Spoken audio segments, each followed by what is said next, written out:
Então, as fraturas de cotovelo, as fraturas em articulações que são muito congruentes, muito certinhas, qualquer fratura que desvie o foco articular, nós vamos ter muita dificuldade em ganho de amplitude de movimento. Essa é uma característica assim, que a gente tem que tomar muito cuidado quando a gente observa esses pontos de fratura. Por isso que as fraturas do cotovelo, o ortopedista ele avalia 4 pontos para ver se ele vai fazer um tratamento conservador ou fazer um tratamento cirúrgico, né? Não é uma articulação muito comum de fraturar, gente, não é. A gente não pega muito dentro da fisioterapia. Quando a gente pega esse tipo de fratura na fisioterapia, também não é muito fácil de reabilitar. Não é muito fácil. Principalmente quando o tratamento clínico não é feito de forma correta. Então, tudo isso a gente tem que observar quando a gente chega com um paciente de fratura de articulação do cotovelo. Lembrando aqui, quando eu falo de fratura de articulação do cotovelo, eu estou falando da fratura entre a tróclea do húmero e a incisura troclear da una, que permite que a gente faça um movimento de flexão e extensão. Eu não estou falando especificamente das fraturas que envolvem a articulação radioulnar proximal, certo? Aqui especificamente, eu estou trabalhando apenas com as fraturas que envolvem incisura troclear da una com a tróclea do húmero, que faz com que a gente realize um movimento de flexão e extensão. Então, dentro da literatura, nós temos aqui as principais causas, né? São os traumas por forças indireta ou por compressão, fratura a cabeça do rádio, mas aí quase que não tem interferência no movimento de flexão e extensão. Traumas, ou seja, quando o indivíduo cai, quando o trauma é inflexão e distração, eu tenho um deslocamento dessa região do antebraço em relação ao braço, e o trauma por extensão também distração. Gente, lembra assim, eu tenho compressão e distração. Então, como a articulação ela é muito congruente, os traumas maiores são quando eu tenho que afastar um osso do outro, certo? Então, isso pode acontecer, esses são os principais mecanismos que permitem a causa desses modelos de fratura. Ou o indivíduo cai com o cotovelo assim, ou ele faz com o cotovelo todo em extensão, mas sempre com uma força de separação. E aí, olha, existe uma classificação. Lembrem, quanto mais desvio tiver em uma fratura, maior vai ser a gravidade da fratura. Esse é o primeiro ponto. Então, eu sempre falo isso quando a gente trabalha com fratura. Quanto mais desvio ela for, quanto mais desviada ela for, maior a gravidade. Quanto menor o desvio, melhor a possibilidade de recuperação. Então, se a gente for pegar esses 4 modelos de fratura que acomete a extremidade distal do húmero, ó. Então aqui eu tenho, lembra? Epicôndilo, os 2 epicôndilos, e aqui eu tenho a região de capítulo e tróclea, ó. Então, observem essa primeira fratura, uma fratura sem desvio. Normalmente, esse indivíduo aqui vai ser tratado só com gesso. Quando a gente já tem o desvio, não tem jeito. O paciente ele vai entrar para cirurgia. Ele vai ser tratamento cirúrgico. O que a gente tem que observar depois, porque ele chega para a gente depois. Ele não chega antes de fazer a cirurgia. Ele vai chegar lá depois para a gente. Se o desvio manteve ou se houve alteração no posicionamento do osso. Porque se tem alteração no posicionamento do osso do antes, que era normal, com certeza esse indivíduo vai ter alteração de movimento funcional. Certo? E aí, para essas articulações, que elas são muito juntinhas, muito congruentes, quanto mais precoce a gente ganha movimento, menores são os problemas. Quanto antes a gente consegue. Essa fratura aqui, por exemplo, que é um modelo de fratura chamada de fratura cominutiva, nós temos vários fragmentos, isso é uma fratura muito grave, certo? Paciente que tem uma lesão dessa daqui, com certeza ele vai ter bloqueio articular de cotovelo, ou inflexão ou extensão. Prognóstico dentro da fisioterapia é muito ruim, muito ruim mesmo. A gente não sei. E lembrem, outra coisa que eu gosto muito de falar com vocês. Gente, eu não vou ficar perguntando na prova para vocês isso daqui, ó. Classificação de Herrenbauer, não vou perguntar qual que é tipo 1, tipo 2, tipo 3 ou tipo 4. Eu não quero nem que vocês, para cotovelo, isso aqui cai em concurso público, isso cai, tá? Mas eu não vou ficar me apegando a isso. O que mais me interessa quando a gente observa uma fratura é isso, ó. Qual foi a estrutura fraturada? Qual foi isso? Já falei isso com vocês na aula passada. Qual foi a estrutura fraturada? Se teve desvio ou não.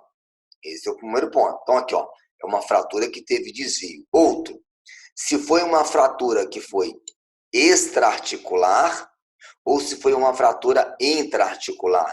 Porque as fraturas extraarticulares, ela tem menores complicações do que as fraturas intraarticulares. Então, isso também são coisas que a gente precisa avaliar quando a gente recebe esse paciente, certo? É isso que eu vou cobrar de vocês. É a localização, aonde que fraturou aqui, qual é a parte. E aí, relacionar isso com a função, que é o que a gente interessa. Para a gente é o que interessa, certo? Então, olha lá. Eu saio daquelas fraturas, então, vamos pensar assim, quais são fraturas mais graves? Essas daqui são fraturas muito mais graves do que essas fraturas. Aí eu tenho que pensar o seguinte, ó, fraturas da cabeça do rádio, certo? Primeiro, a cabeça do rádio, ela se articula com um capítulo, ó.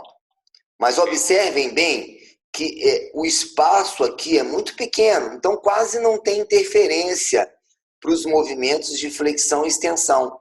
A cabeça do rádio quase que não dá interferência para os movimentos de flexão e extensão. Então, prestem bem atenção. Eu vou pensar aqui, ó, cabeça do rádio, ela se articula com a una aqui, ó, forma uma articulação radioulnar proximal, certo? Ele é muito mais relevante para a radionar proximal do que para húmero radial. Porque na radionar proximal, ela permite o que a gente chama de movimento de pronação e supinação. Então, uma fratura da cabeça do rádio, ela vai nos dificultar muito mais para os movimentos de prono e supinação do que para os movimentos de flexão e extensão. Diferentemente, se eu tiver, por exemplo, fraturas de una, extremidade proximal de uma. Essa sim. Olha só, vamos pensar. Fraturas da extremidade proximal de una, que envolve olecrano, incisura, ela é muito mais grave do que na cabeça do rádio. Por quê? Porque essa região da una, ela se articula tanto com o húmero quanto aqui com a cabeça do rádio. Então, uma fratura aqui, ó, o indivíduo vai ter problema tanto de flexão e extensão, quanto de pronação e supinação. Por isso que a gente estuda a fratura em si, né? Gente, eu já peguei muito pacientes que teve fratura cominutiva lá, fratura cominutiva envolvendo toda a cabeça do rádio, em que o cirurgião faz? Ele tira a cabeça do rádio. Ele tira toda a cabeça do rádio. O indivíduo faz flexão e extensão normalmente, prono e supino normalmente. Faz todos os movimentos normais, sem ter a cabeça do rádio, certo? Então, a gente tem que pensar nessas possibilidades do ponto onde a gente enxerga o foco de fratura para entender o ponto funcional que ela provoca. Então, lá, segundo o Mason, é uma classificação ortopédica. Nós temos os seguintes tipos de fratura da cabeça do rádio. Fratura marginal sem desvio, com desvio, cominutiva. O que a gente precisa saber é quanto maior o grau de desvio, cominutiva, com luxação, piorou mais ainda. Então, quanto mais fragmento ósseo tiver e se provocar luxação, mais grave é a fratura, certo? Só que para a gente não interfere no tratamento cirúrgico, se vai ser conservador ou não.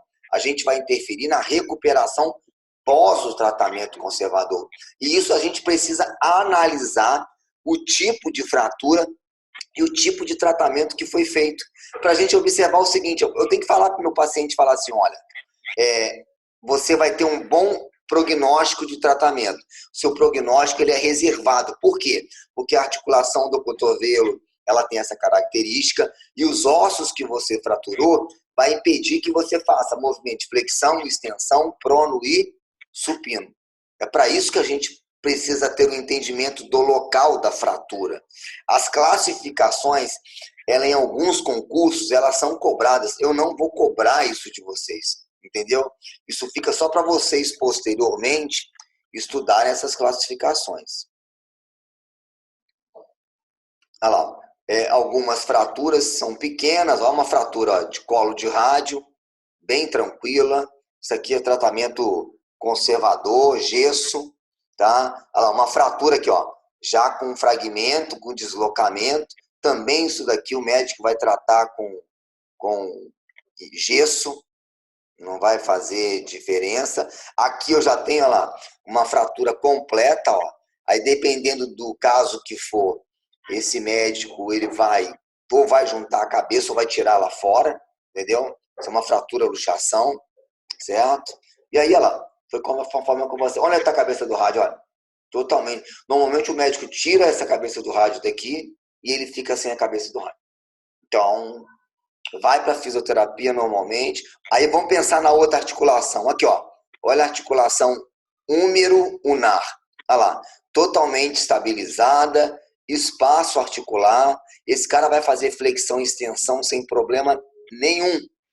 Vai fazer prono e supino sem problema nenhum. A única dificuldade funcional que esse cara vai ter, quando ele vai pegar peso, certo? Quando ele vai pegar muito peso, pegar uma caixa, né? O Klaufer deve explicar para vocês que existe um ângulo de valgo em cotovelo. Ele é importante para a gente sustentar uma estrutura. Então, quando a gente pede a cabeça do rádio, pode ser que esse ângulo de valgo ele sofra alteração. Então, o indivíduo ele pode ter dificuldade por medo de pegar peso. Isso é uma coisa que acontece. Mas o tratamento, isso daí, ele arranca a cabeça do rádio e o indivíduo vive normalmente, perfeitamente. A gente até se assusta. Bom, o paciente vem sem a cabeça do rádio, funciona normalmente, sem problema nenhum. Certo? E aí sim, ó. Olha lá, fraturas de olecra. Tá? Essas fraturas, elas são realmente muito incapacitantes. Tanto elas, quanto as fraturas da extremidade proximal do húmero. Elas não dão muito problema. Vamos pensar aqui, olha. Ó, o olecrano, ele recebe a inserção do tríceps. O tríceps se insere aqui, ó, certo? Então imagine vocês que o indivíduo teve uma fratura igual essa daqui, ó. Teve uma fratura com deslocamento. Dependendo da idade, certo? Ele teve deslocamento, mas não teve desvio. O médico só engessa, de 20 anos, vai engessar. Mas se tem um deslocamento muito grande, vai ter que colocar um pino. Eles normalmente colocam um pino ou um fio, certo? E aí espera para ver se consolida. E olha aqui, ó, é uma fratura articular e na maioria das vezes com desvio devido à tração do tríceps, ó. Pode causar a ruptura do mecanismo extensor, porque o tríceps produz a extensão do cotovelo. Fraturas intraarticulares são responsáveis pela maioria das fraturas do olecrano, ou seja, fratura intraarticulares, lembra que eu falei com vocês? São fraturas sempre muito graves. Como ela acontece dentro da articulação, a articulação tem líquido sinovial. Então a gente tem uma irritação da membrana, a articulação fica muito inchada, certo? Fica muito inchada. E aí tem um outro tipo de fratura que eu vou mostrar, que ela tem menor gravidade, mas ela também interfere no mecanismo de extensão do cotovelo. Então tudo isso a gente tem que pensar na hora que a gente reabilita. Se eu perguntasse para vocês numa prova assim, a gente tem mais necessidade de fazer extensão ou fazer flexão. A gente sempre tem muito mais necessidade de fazer flexão. Flexão para a gente é muito mais importante, porque é a flexão que faz a gente levar o alimento à boca, certo? A extensão, ela não é tão funcional, mas ela atrapalha em algumas atividades. Por isso é que esses tipos de fratura, o indivíduo tem muito mais dificuldade em fazer extensão do que fazer flexão. E isso o bloqueio em si, ele pode acontecer tanto para flexão quanto para extensão, mas ele vai ter mais dificuldade em fazer extensão. Eu sempre falo assim, o paciente não está estendendo o cotovelo. Bom, tudo bem, mas ele está conseguindo dobrar? Ele está conseguindo levar alimento à boca? Aí fica mais tranquilo da gente pensar na função do indivíduo. Isso tudo a gente tem que levar em conta, tá? Tudo isso, ó. Olha essa fratura, ó. Essa já é uma fratura que provavelmente vai ser tratada ou com fio ou com pino. Entra com pino aqui, fixa ela com pino e ele fica lá parado com esse pino para tratar. Perceba que já houve uma alteração da congruência articular, ó. Já houve uma alteração da congruência, aí esse indivíduo vai ter dificuldade de fazer extensão e flexão. Ó. Olha aí, ó. Olha essa fratura gravíssima, ó. Deslocamento muito grande, um grande deslocamento. Ó. Então essa daí também é uma fratura. Essa daqui, gente, pode contar que esse indivíduo vai ter bloqueio articular, com certeza. Se vai ser bloqueio em flexão e extensão, só na hora para ver. Mas esse daqui vai ter um bloqueio bem importante, certo? E aí, olha lá, uma fratura cominutiva, ó. Qual o local da fratura cominutiva? Todo o olecrano, ó. Todo o olecrano sofreu uma fratura cominutiva. O médico vai tentar, de alguma forma, juntar esses ossos. Ele bota um monte de placa aqui, mas olha o espaço articular, ó. Foi todo pro prego. Todo pro prego, certo? Então, o prognóstico desse paciente é realmente um prognóstico bem desfavorável. Bem, a gente não pega esse caso assim, a gente já pega com um tratamento. Mas eu olho uma articulação dessa, sem espaço articular nenhuma, pode contar que isso daqui vai ser um problema muito sério. O paciente sente muita dor quando a gente vai mexer. E aí eu esqueci de um detalhe, existe uma coisa nessas fraturas, não se sabe por quê, os pacientes desenvolvem um chamado espasmo protetor de bíceps. Não se sabe por que isso acontece. Muitos pacientes com fratura de cotovelo desenvolvem um negócio chamado de espasmo protetor de bíceps. O que é um espasmo? O músculo bíceps fica contraído e não deixa você nem estender, nem flexionar. Ele fica num bloqueio neutro de flexão. Normalmente 90 graus, um pouquinho menos, né? Hoje existe um medicamento que ele tem a mesma função do Botox, certo? Só que o Botox você aplica no músculo e o músculo paralisa, certo? Você não tem a ação desse músculo. Nós temos um medicamento hoje, eu estou tentando lembrar o nome dele aqui, que é um spray. Ziclac é o nome dele. Você aplica esse medicamento sobre a musculatura, o tônus baixa. Hoje a gente está usando muito esse medicamento para tratar espasmo de bíceps. Então tem dado ótimos resultados. O Cláudio deve ter falado isso com vocês em traumato, alguma coisa parecida, mas o resultado é muito bom. Dá um resultado bem legal para diminuir espasmo de bíceps. A gente não sabe por que isso acontece. Muito comum na articulação do cotovelo, certo? E aí, ó, essa é uma fratura por avulsão. A gente lembra que os nossos músculos, eles se inserem no periósteo do osso, certo? Todos os nossos músculos se inserem no periósteo do osso. Então, quando existe uma força de tracionamento muito grande, muito maior do que o periósteo consegue suportar, existe esse arrancamento da inserção, certo? Esse arrancamento é chamado de fratura por avulsão. Então, essa daqui é uma fratura por avulsão do tríceps, olha lá. Perceba que ele arrancou um pedaço de olecrano.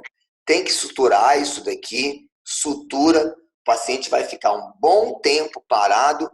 A grande vantagem é que não tem lesão articular. Então, depois da fixação, vai ser tranquilo ganhar os movimentos de flexão e extensão. A maior dificuldade vai ser, lógico, vai ser ganhar a força de extensão de novo. Porque, óbvio, houve um arrancamento. Quem é que normalmente tem esse tipo de fratura? Paciente que pega muito peso, paciente que faz muita atividade física com alto peso, pode desenvolver esse tipo de fratura aqui, que é chamado de fratura por avulsão ou fratura por arrancamento, certo? E aí, ó, nós temos aquilo que eu falei com vocês, ó, pino, fio, placa com parafuso. Olha essa fratura, olha o espaço articular, olha o espaço articular. Nós teremos problemas de reabilitação aqui. Teremos importantes problemas para ganho de flexão e extensão. Olha, nessa daqui nem tanto, mas essa daqui nós vamos ter problema. Isso, a gente tem que observar o espaço articular.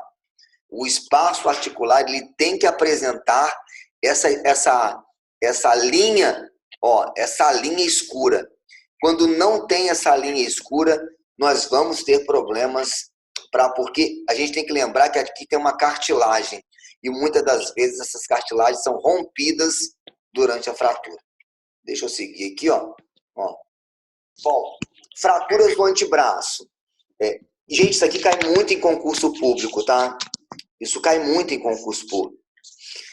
Lembrem que fraturas do antebraço são fraturas de diáfise.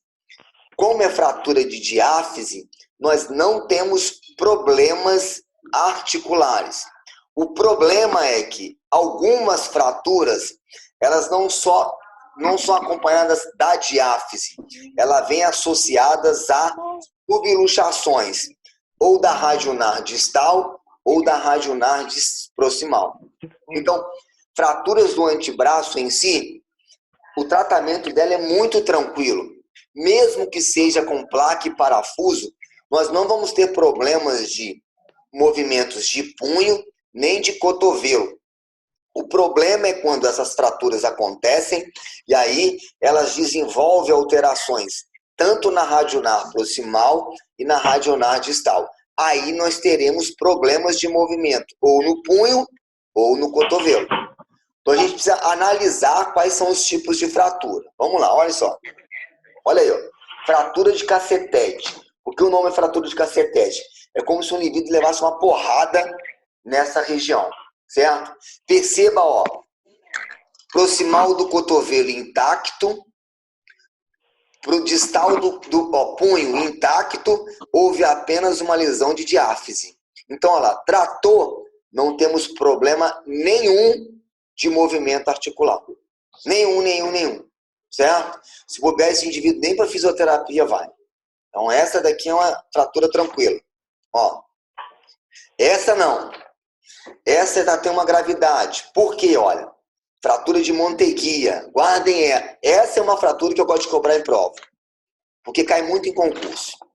Bom, perceba aqui, é uma fratura do corpo da una, mas olha aqui, ó, com subluxação da cabeça do rádio.